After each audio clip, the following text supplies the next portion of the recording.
সমাধিগুলো থেকে দেখেই করে দিই। এখানে আছে ডাল, আলু ভাজা, পাঁপড় ভাজা, পেঁয়াজ, এটা হচ্ছে স্কোয়াশের তরকারি, ডিম কষা, এটা হচ্ছে ডাল, পাঁপড় ভাজা, ভাত। খেতে বসে গেছি, এখন আমরা সব খেতে বসে গেছি। এখানে আরও সবাই বসে গেছি।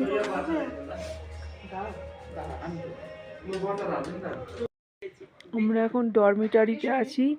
এইটা হলো ডরমিটারি রুম। এই দেখুন,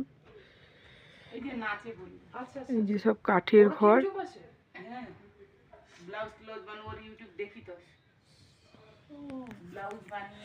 এখানে আমি বসে আছি, খুব ঠান্ডা, প্রচুর ঠান্ডা এখানে, -5, চারিদিকে বরফ, এখন 0 ডিগ্রি মনে হয়ে গেছে।